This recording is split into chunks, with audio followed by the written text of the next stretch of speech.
ये जो आपके सामने दिखा है ना, ये छोटा सा है और इसमें 10 नंबर का मिलता है। क नंबर का मिलता है? 10 नंबर का है। यहाँ पर देख लीजिए लिखा है ना जी 10 नंबर। तो आपको 5 प्रश्न देगा, देख लीजिए यहाँ पर दिख रहा है,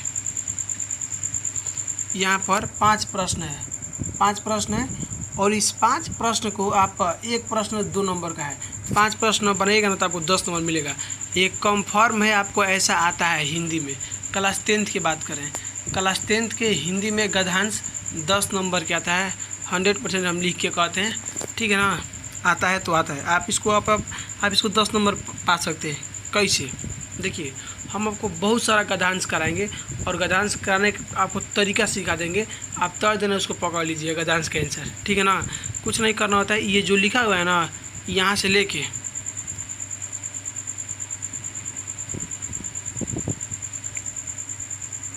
ठीक है, ये ब्लैक से लेके यहाँ तक, ठीक यहाँ तक इसको पढ़ना है और इसका जो इसको पढ़ना है। और यहाँ पर देखिए 5 गो क्वेश्चन दिया है ना, इस 5 क्वेश्चन का आंसर इसी में छिपा हुआ है और आप इसको 5 को लिख दीजिएगा ना तो आपका 10 नंबर मिल जाएगा। और हम आपको बताएंगे कैसे आप उसको आसानी से खोज सकते हैं ट्रिक से, ठीक है ना। ही ट्रिक फैलना होता है, पर्सनली इस ट्रिक का हम इस्तेमाल किए हैं। चलिए सबसे पहले तो हम इसको पढ़ लेते हैं, ठीक है ना। कह रहा है कि आदर्श व्यक्ति कर्मशीलता में ही अपने जीवन की सफलता समझता है। जीवन का प्रत्येक क्षण वह कर्म में लगाता है। विश्राम और विनोद के लिए उसके पास निश्चित समय रहता है। शेष समय जन सेवा में व्यतीत होता है। हाथ पर हाथ धरकर बैठने को वह मृत्यु के समान समझता है। काम करने की उसमें लगन होती है, उत्साह होता है। विपत्तियों में भी वह अपने चरित्र का सच्चा परिचय देता है। धैर्य रूपी कुदाली से वह बड़े बड़े संकट रूपी पर्वतों को तोड़ देता है। उसकी कार्य कुशलता देखकर लोग दांतों तले उंगली दबाते हैं। संतोष उसका धन है, वह परिस्थितियों का दास नहीं, परिस्थितियाँ उसकी दासी है। आप यहाँ से लेके आप यहाँ तक पढ़ लिए। अब इसका हमको क्वेश्चन मारना है। अब क्वेश्चन मारना है ना दोस्त, देखिए कैसे बताते हैं। क्वेश्चन मारने का एकदम सिंपल सा है। पहला प्रश्न पढ़ लीजिए। कह रहा है कि आदर्श व्यक्ति किस में अपनी सफलता समझता है, ठीक है ना।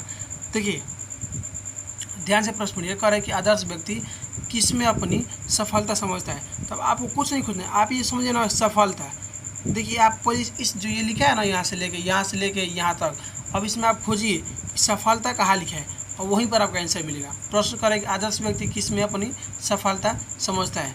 देखिए यहाँ पर लिखा है ना कि आदर्श व्यक्ति कर्मशीलता में ही अपनी सफलता समझता है। देखिए यहाँ पर सफलता लिखा है ना, तो आप यहाँ से यहाँ तक लिख दीजिए। यहाँ से लिख दीजिए आदर्श व्यक्ति कर्मशीलता में ही अपने जीवन की सफलता समझता है। यहाँ से लिख दीजिएगा, आपको 2 नंबर मिल जाएगा। कितना आसान है, खोजना भी आसान हो गया। दूसरा देखिए,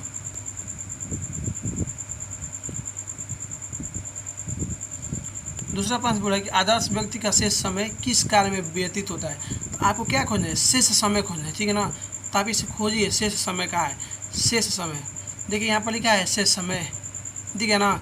अब पढ़िए प्रश्न करें कि आदर्श व्यक्ति का शेष समय किस कार्य में व्यतीत होता है। तो यहाँ पर देखिए लिखा है कि शेष समय जन सेवा में व्यतीत होता है, ठीक है ना।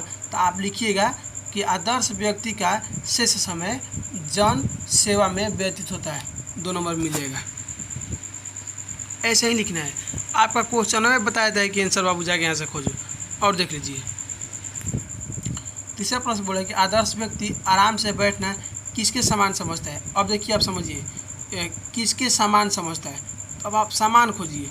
देखिए यहाँ पर लिखा है सामान समझता है, तो इसके पहले पढ़िए कि कह रहा है कि हाथ पर हाथ धरकर बैठने को वह मृत्यु के समान समझता है। तो क्या लिखिएगा कि आदर्श व्यक्ति आराम से बैठना मृत्यु के समान समझता है। वो तो यह देख लीजिए, इसका आंसर ये होगा कि आदर्श व्यक्ति आराम से बैठना मृत्यु के समान समझता है। 2 नंबर फिर आपको मिल गया। अगला प्रश्न करेगी संतोष किसका धन है। संतोष किसका धन है, तो आप देखिए संतोष कहाँ लिखा है। यहाँ पर लिखा है, देख रहे हैं संतोष उसका धन है। तो आप लिखिएगा कि संतोष किसका धन है। तो आप लिखिएगा कि संतोष आदर्श व्यक्ति का धर्म है। किसका धन है, आदर्श व्यक्ति का धन है। हो गया, 2 नंबर फिर मिल गया।